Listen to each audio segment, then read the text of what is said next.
주께서 우리 성도님들의 많은 기도를 부탁드립니다. 할렐루야. 우리 오늘 하나님의 말씀 신명기 10장 우리 1절에서 5절입니다. 구약성경 신명기 10장 1절에서 5절 우리 같이 한 목소리로 합독하여 읽도록 하겠습니다. 시작. 그때에 여호와께서 내게 이르시기를 너는 처음과 같은 두 돌판을 다듬어 가지고 산에 올라 내게로 나아오고 또 나무 궤 하나를 만들라. 내가 깨트린 처음 판에 쓴 말을 내가 그 판에 쓰리니 너는 그것을 그 궤에 넣으라 하시기로 내가 조각목으로 궤를 만들고 처음 것과 같은 돌판 둘을 나듬어 손에 들고 산에 오르매 여호와께서 그 총의 날에 산 위 불 가운데서 너희에게 이르신 십계명을 처음과 같이 그 판에 쓰시고 그것을 내게 주시기로 내가 돌이켜 산에서 내려와서 여호와께서 내게 명령하신 대로 그 판을 내가 만든 궤에 넣었더니 지금까지 있느니라. 아멘.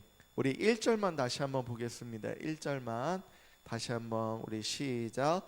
그때 여호와께서 내게 이르시기를 너는 처음과 같은 두 돌판을 다듬어 가지고 산에 올라 내게로 나오고 또 나무개 하나를 만들라. 아멘. 우리 오늘 하나님의 말씀 처음과 같은 한번 해보겠습니다. 시작. 처음과 같은. 한 번 더 시작. 처음과 같은. 우리 한 주간 평안히 보내고 계십니까? 우리 오늘 수요일 저녁에 고단한 몸을 이끌고 또 기도의 자리에 예배의 자리에 오신 우리 사랑하는 성도님들을 다시 한번 주님의 이름으로 환영하고 축복합니다. 우리 말씀을 통해서 새 힘을 얻고 또 하나님의 위로와 격려를 가지고 성령의 새 힘으로 승리하며 나아가는 저와 여러분 되기를 소원합니다. 우리 인생을 살다 보면 참 열심히 쌓아 올리기는 했는데 한순간에 와르르 무너지는 경험을 할 때가 있습니다.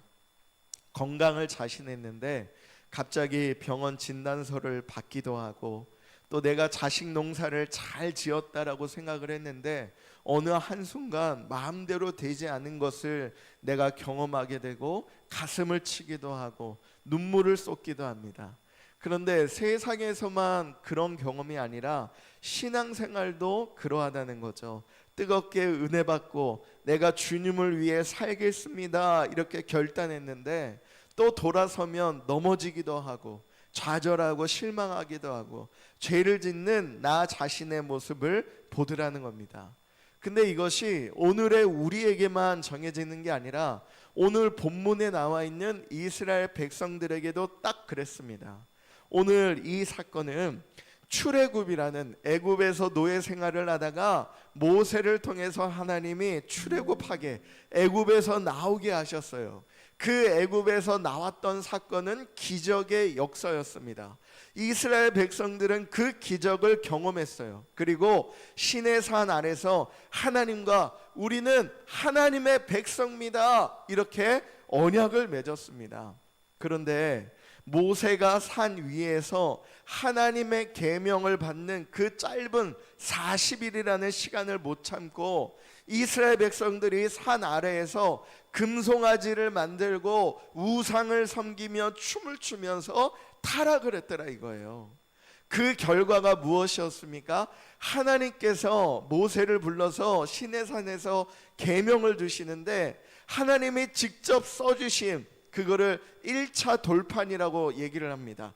처음 써주신 그 돌판을 들고 내려오다가 우상을 섬기는 이스라엘 백성들을 보고 모세가 화가 나가지고 그 돌판을 깨버렸어요. 하나님이 직접 써주신 그 돌판을 산산조각을 냈습니다. 다시 말하면 언약이 깨졌다는 거예요. 언약이. 내가 너의 하나님이 되어주고 이스라엘은 우리가 하나님의 백성입니다 이렇게 약속을 한 그 언약의 돌판이요 깨져버리니까 희망이 사라지죠. 절망의 현장이 됐다는 거예요. 그런데 여러분 오늘 본문 1절에 놀라운 반전으로 시작을 하는 거예요. 뭐라고 나오죠? 그때 여호와께서 내게 이르시기를. 모세가 그 우상 숭배하는 모습을 보고 하나님이 직접 써주신 그 돌판을 깨버리면서 언약이 깨지고 절망이 오고 낙담이 오고 이제는 소망이 없구나라고 좌절할 수 있는 그 상황에 하나님이 다시 말씀하신다는 거예요, 모세에게. 그러면서 그에게 뭐라고 말씀하시는가? 오늘 이 밤에 우리 인생에 날마다 우리가 넘어지고 좌절하고 쓰러질 때마다 우리를 일으켜 세워주시고 다시 말씀하여 주시는 하나님의 음성이 이 시간 저와 여러분에게 함께하기를 소망합니다. 할렐루야. 우리 이스라엘 백성에게만 다시 말씀하시는 게 아니라 우리에게도 날마다 다시 말씀하시고 다시 일으켜 세워주시고 다시 손잡아 주시는 하나님 아버지의 은혜가 함께 하시기를 축복합니다. 여러분, 먼저는요, 실패를 딛고 다시 산으로 올라가야 하더라는 거예요. 실패를 딛고 다시 산으로 올라가야 된다. 무슨 말이냐? 실패의 현장에 머물러 있지 말아야 된다는 거예요. 1절 한번 보세요. 1절에 뭐라고 말씀하십니까? 너는 처음과 같은 두 돌판을 다듬어 가지고 산에 올라 내게로 나오라. 하나님이 너는 처음과 같은 그 두 돌판을 다듬어 가지고 산에 올라서 다시 나를 만나라, 이렇게 말씀하시는 거예요. 첫 번째 돌판은 누가 준비하셨다고요? 첫 번째 돌판은 하나님이 직접 세워주셨다고요. 하나님이 돌도 준비하시고 그 계명을 새겨서 써주셨습니다. 그런데 두 번째는 다르죠. 뭐라고 말씀하시는 거예요? 내가 돌을 깎아서 가져오라. 내가 돌을 깎아서 가져오라. 시작. 내가 돌을 깎아서 가져와라. 이게 하나님의 말씀이셨어요. 여러분, 무슨 말입니까? 하나님이요, 야, 내가 돌판을 멋지게 만들어줬는데 너 그거 깼냐? 그거 나 이제 다시는 안 써준다. 너가 기억해가지고 알아서 해라. 이렇게 말씀하신 게 아니라고요. 하나님이 치사해서 그러시는 게 아니라는 겁니다. 하나님이 모세에게, 하나님이 이스라엘 백성들에게 말씀하시는 것은 바로 회복의 과정을 요구하시더라는 거예요. 회복의 과정. 우리가 잘못해서 쓰러졌을 때, 우리가 무너졌을 때 하나님은 우리를 다시 일으키시지만 하나님이 하시는 일이 있고 우리가 해야 할 몫이 있더라는 거예요. 그게 뭐냐? 회개의 수고와 다시 시작하려는 의지입니다. 우리 안에는요, 결단이 있어야 돼요. 우리가 왜 선포를 합니까? 여러분, 우리가 입을 열어서 선포하고 기도하고 찬양하는 거, 내 마음으로 내 심령으로는 회개하는 거, 하나님이 우리에게 말씀하시는 회복의 과정이라 이거예요. 하나님께 나아가는 그 발걸음이라는 것을 우리에게 말합니다. 여러분, 실패한 사람은요, 자꾸만 과거만 봅니다. 아유, 내가 그때 그러지 말았어야 되는데, 내가 그 사람만 아니었어도, 내가 그렇게 살아온 것이, 내 지난 과거가, 나의 유년 시절이, 어린 시절이, 내가 배웠던 환경이 자꾸만 지난 시간을 원망하고 불평하고 깨진 돌판 조각만 만지고 있더라는 거예요. 그러나 하나님이 말씀하시죠. 뭐라고요? 깨진 조각은 치워두고 새 돌판을 깎아서 내게로 올라와. 깨진 거 어쩔 수 없으니까 그거 미련 갖지 말고 새 돌판을 가지고 내게로 나오라. 여러분, 그 무슨 말이죠? 과거의 실패가 나의 미래를 결정하게 두지 말아야 된다는 거예요. 할렐루야. 여러분, 이건 우리에게 굉장히 중요한 말씀을 주시는 거예요. 과거의 실패 때문에 오늘의 내가 왜 좌절하고 어려워하고 마음에 무거운 짐을 지어야 되겠습니까? 하나님은 오늘을 살아가게 만드시고요, 우리에게 하나님이 주시는 장래와 비전과 소망을 바라보도록 우리를 인도하시는 분이시라는 거예요. 지나온 것에 우리는 미련을 가질 필요가 없습니다. 우리는 앞으로 다가올 하나님이 우리에게 예비하신 주의 길을 걸어가도록 성령으로 우리와 함께 하시고 인도하심을 믿고 바라봐야 한다는 거죠. 여러분, 오늘 본문에서요, 우리 마음에 큰 감동을 주시는 단어, 나에게 위로를 주시고 힘을 주시는 단어를 찾아보라고 한다면 무엇이 있을까요? 오늘 제가 설교 제목과 같이 그 단어를요, 처음과 같이, 한번 다시 시작, 처음과 같은 이 단어로 표현하고 싶어요. 그냥 이 당시에 모세에게 주시는 말씀이 아니라 나에게 주시는 말씀이라고 한번 생각해 보세요. 여러분, 속으로 자기의 이름을 부르면서 하나님이 아무개야, 처음과 같이 내게로 나오라, 처음과 같이 나한테 와, 이렇게 우리 주님이 말씀하신다는 거예요. 하나님이 모세를 부르시면서 야, 그 돌판 깨졌어? 그러면 내가 아까 실수했는데 이번엔 좀 더 쉬운 계명으로 만들어줄게. 아니면은 야, 너희가 우상 숭배하고 사고를 쳤으니까 내가 계명을 더 까다롭게 만들어가지고 너희들 진짜 지키기 어렵게 만들 거야. 하나님이 이렇게 하지 않으셨다는 거예요. 처음과 같은이라는 말씀은 무슨 말이죠? 처음 주셨던 약속을 그대로 다시 주신다라는 겁니다. 여러분, 이 말은요, 하나님은 우리에게 언제든지 다시금 기회를 주시는 분이시라는 거예요. 할렐루야. 하나님은 우리에게 늘 기회를 주시는 분이세요. 하나님은 내가 처음 잘못했다 그래서 그것을 책망하고 그것을 비난하거나 그것에 대한 죄의 값을 물으시는 분이 아니시라는 겁니다. 여러분, 아담이 범죄를 했을 때 하나님은 그 아담을 어떻게 하셨죠? 창피해가지고 숨은 아담에게 하나님은 가죽옷을 입혀 지으시면서 그 아담이 다시금 시작하도록 만드셨어요.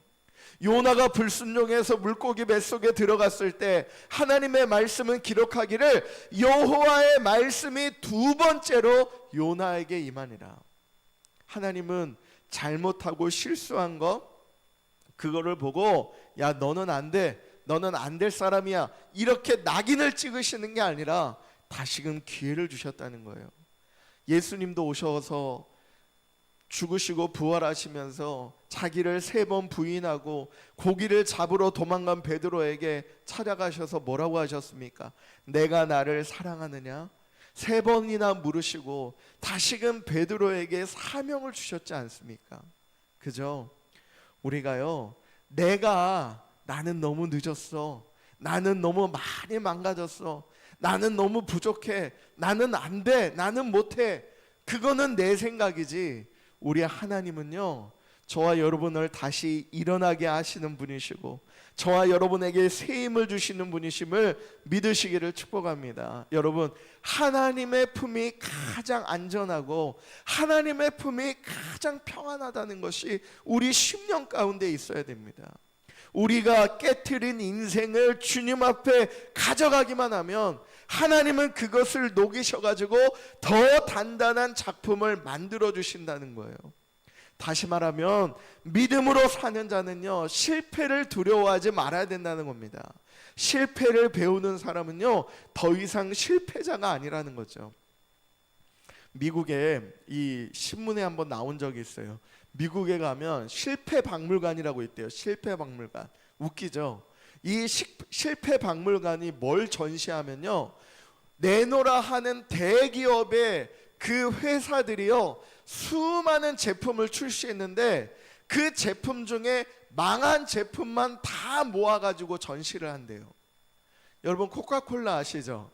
이 코카콜라가 저 예전에 어릴 때인데 기억나시는지 모르겠어요. 코카콜라가 무슨 색이죠?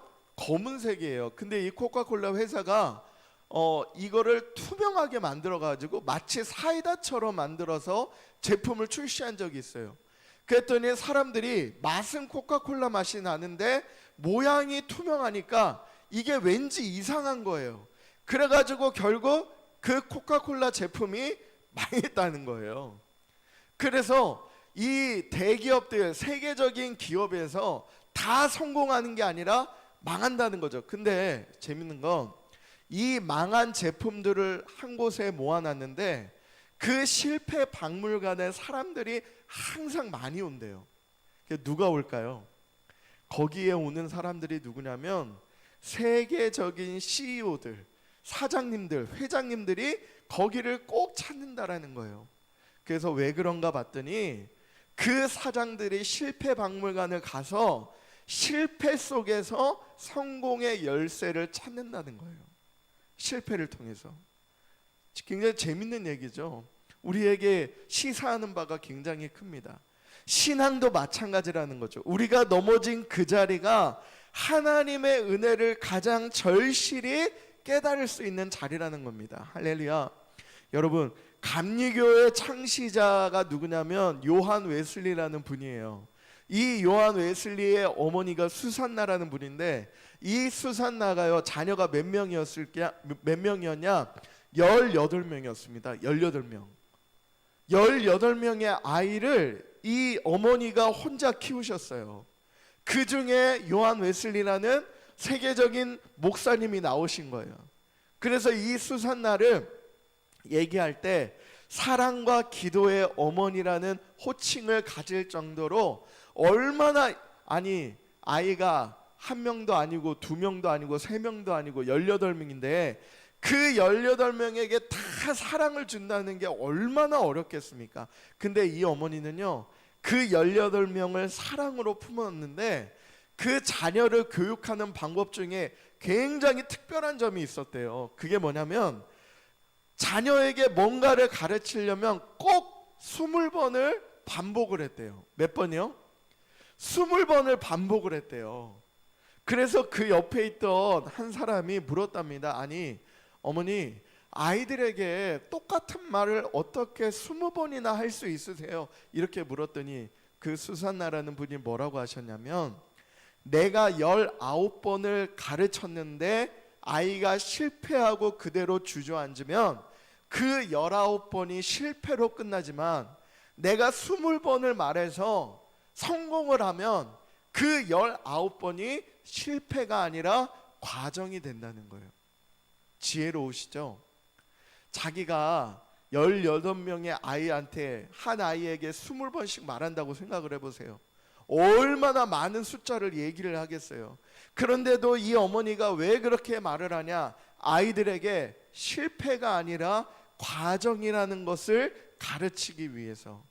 이 어머니가 그렇게도 아이들을 사랑과 기도로 또 말씀으로 양육을 하시더라는 거예요.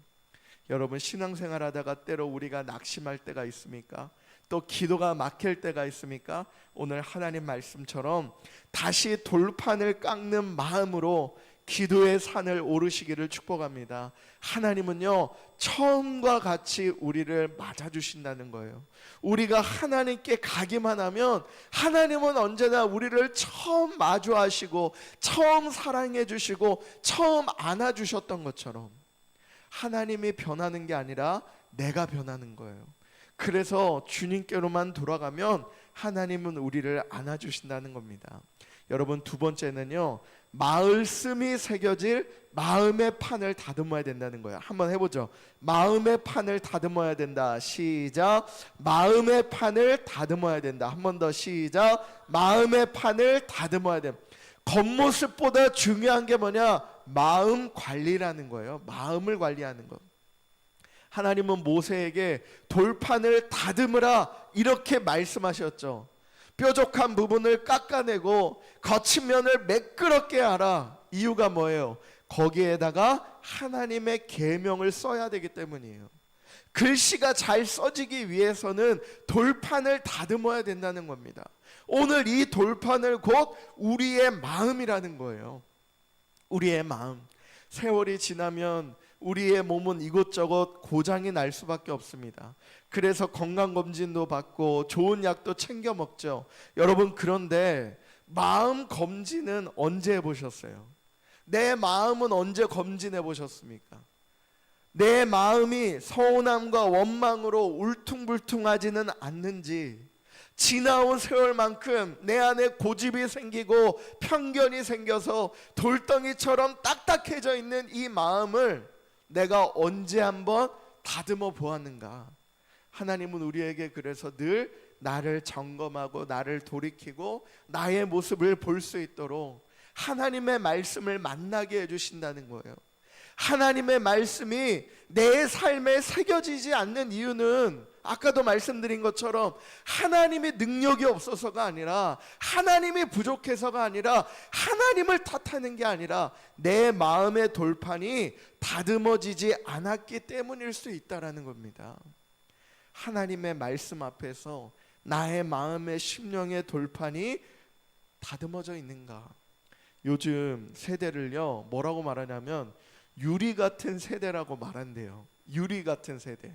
왜 그러냐니까 겉은 멀쩡하고 유리처럼 투명해서 너무 그럴싸하게 보이는데 작은 충격에도 산산조각이 나는 마음을 가졌기 때문에, 예민한 감수성을 가졌기 때문에 지금 이 시대를 뭐라 그러면 유리 같은 세대 이렇게 말한다는 거예요.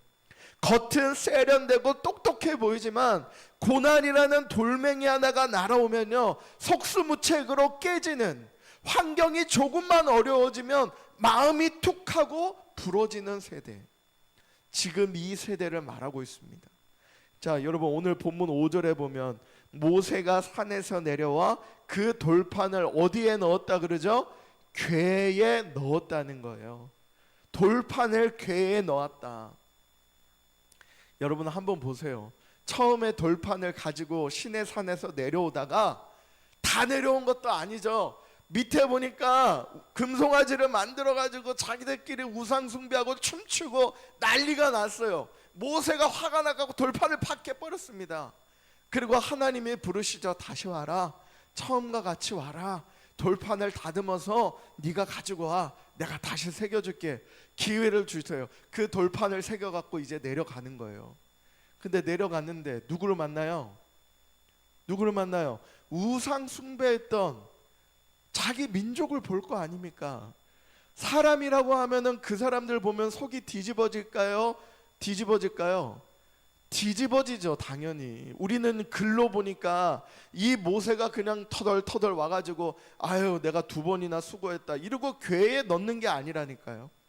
한번 우리가 상상해 보자고요.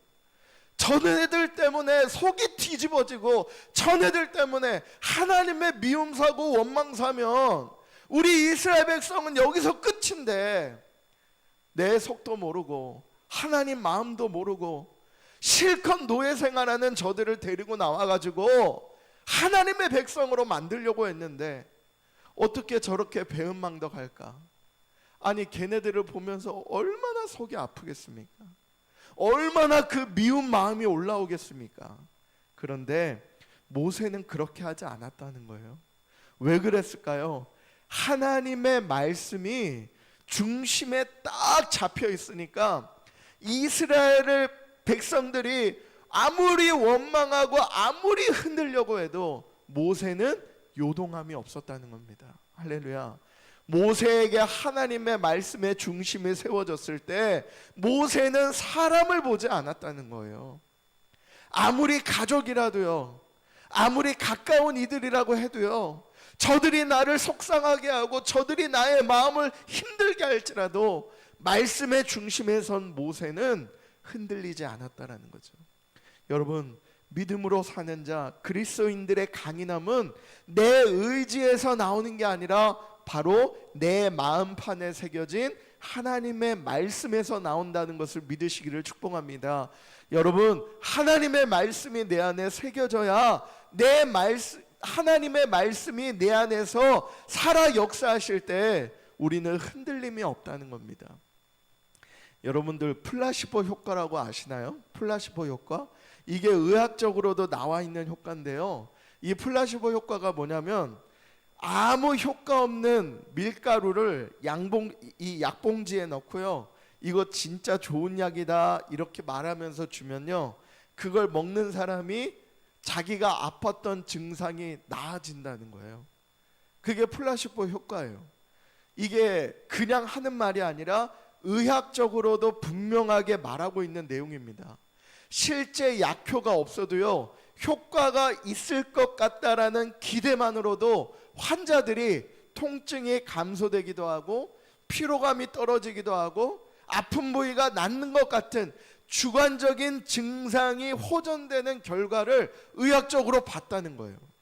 이게 바로 플라시보 효과예요. 우리말로 간단하게 말하면 마음 먹기에 달려있다. 마음 먹기에. 내가 그게 1,000만 원, 100만 원, 1,000만 원, 수십억에 달하는 약을 먹든 아무 효과 없는 약을 먹든 어디에 달려있다고요? 마음 먹기에 달려있다. 이 플라시보 효과라는 게요, 몸을 고치는 효과라면 오늘 믿음으로 사는 우리에게는요, 말씀의 효과가 있어야 된다는 거예요. 말씀의 효과. 세상이 아무리 흉흉해도 하나님이 나를 붙들어 주신다. 세상이 아무리 어렵다 말할지라도 하나님이 나를 보호하시고 지켜주신다. 이런 말씀이 내 심령 마음판에 깊게 새겨진 사람은 환경의 온도에 휘둘리지 않는다는 겁니다. 여러분, 시체 아시죠? 조금 무서운 얘기인데, 시체. 여러분, 시체가 온도가 있을까요? 시체는 온도가 없습니다. 시체는요, 자기가 누워있는 방의 온도가 곧 시체의 온도예요. 다른 말로 하면요, 이 시체는요, 환경의 지배를 그대로 받는다는 거예요. 주변이 뜨거우면 시체도 뜨겁습니다. 주변이 차가우면 시체도 같이 차가워집니다. 자, 그런데 살아있는 사람의 온도는 몇 도일까요? 살아있는 사람의 온도는 36.5도예요. 건강한 사람은 36.5도를 지킵니다. 그래서 재밌는 거는 산 사람은 영하 20도에 저 북극이든 남극이든 어디를 갖다 놔도 체온이 뭐라고요? 36.5도라는 거예요. 영하 10도에 한파가 몰아쳐도 펄펄 끓는 사우나에 들어가도 살아있는 사람은 뭐 한다? 저항을 한다는 겁니다. 저항. 36.5도를 유지한다는 거예요. 시체는 환경의 지배를 받지만 살아있는 사람은 환경을 이긴다라는 거죠. 여러분, 세상 사람들이 다 불안해하고 돈 때문에 죽겠다라고 아우성칠 때 우리가 믿음으로 살아간다면, 하나님의 자녀라면, 우리가 하나님의 성도라면 말씀의 온기를 지켜야 한다라는 겁니다. 환경에 따라가는 게 아니라, 환경에 묻히는 게 아니라, 살아있는 신앙은 내가 살아가는 육의 환경을 저항하고 이긴다라는 거죠. 사랑하는 성도 여러분, 지금까지 인도하신 하나님께서 우리의 앞으로도 인도하심을 믿으시기를 축복합니다. 우리 오늘 본문 5절 끝을 한번 보세요. 본문 5절 끝. 그 판을 내가 만든 궤에 넣었더니 지금까지 있느니라. 자, 우리 지금까지 있느니라. 시작. 지금까지 있느니라. 한 번 더 시작. 지금까지 있느니라. 아멘. 우리에게 주시는 말씀인 줄을 믿습니다. 모세가요, 이 신명기를 기록할 때 그 돌판은 여전히 그 자리에 있었다는 거예요. 그 자리에. 이스라엘이 광야를 40년 도는 동안 전쟁을 치르고 강을 건너고 어려운 환경 속에 무던히도 많은 여건과 저항과 부딪히는 일들, 많은 것들을 경험했지만 하나님의 약속은 변함없이 그들 중심에 있었다는 거죠. 오늘 우리가 살아가면서 깨진 마음의 조각들이 무엇이겠습니까? 사람의 마음에는 깨진 마음의 조각들이 있어요. 성경은 그거를 쓴뿌리라고 말하기도 하고, 지나온 과거를 들추면서 내 안에 어렵게 남아있는 내 심령 안에 누구를 미워하고 원망하고 후회하고 좌절하고 그러한 것들이 나를 여전히 발목 잡게 하고 힘들게 하는 게 있습니다. 그러나 우리는 자책하지 말아야 됩니다. 왜냐? 하나님의 말씀은 그 자리에 여전히 있기 때문에. 하나님이 우리에게 말씀하시는 것, 처음과 같이 다시 시작하자, 처음과 같이 우리 함께하자, 이렇게 손을 내밀어 주신다라는 거죠. 여러분, 믿음으로 사는 사람은 포기하지 말아야 됩니다. 포기하지 말고 그 자리에 있어라는 게 아니에요. 포기하지 말고 다시 기도의 산으로 올라가시기를 축복합니다. 여러분, 무너진 기도의 재단을 다시 쌓아야 됩니다. 마음을 다듬어야 됩니다. 원망의 가시를 깎아내고 그 자리에 하나님의 말씀을 새겨야 된다는 거예요. 하나님의 말씀이 우리 안에, 우리가 말씀의 돌판을 가슴에 품고 살아갈 때, 우리가 가정과 일터가 단순히 생존을 위한 전쟁터가 아니라 하나님의 살아계심을 보여주는 주님의 몸된 교회, 하나님이 기뻐하시는 참된 교회가 되기 위해서는 우리의 심령 안에 말씀이 있어야 된다는 겁니다. 우리가 입술로 예수의 이름이 내 안에 있고 그 이름이 있는 곳에 성령님이 함께 하신다, 입으로 고백하는 것이 나의 삶으로 나타내고 드러날 수 있도록 오늘 이번 한 주간 내 마음의 돌판을 정성스럽게 다듬으셔서 주님의 약속을 새겨넣는 복된 우리 모든 성도님들이 되시기를 주님의 이름으로 간절히 축원합니다. 할렐루야. 우리 시간 함께 기도하겠습니다. 기도하실 때 하나님, 내 마음에 하나님 아버지 주시는 돌판을 새길 수 있도록 말씀이 돌판에 새기기를 원합니다. 하나님, 처음과 같은 다시 시작하는 그 기회를 나에게 주실 때 내가 주님 손잡고 일어날 수 있도록 아버지 하나님, 주님을 바라보게 하시고 성령의 충만함으로 함께 해달라고 우리 주여 한번 간절히 부르고 기도합니다.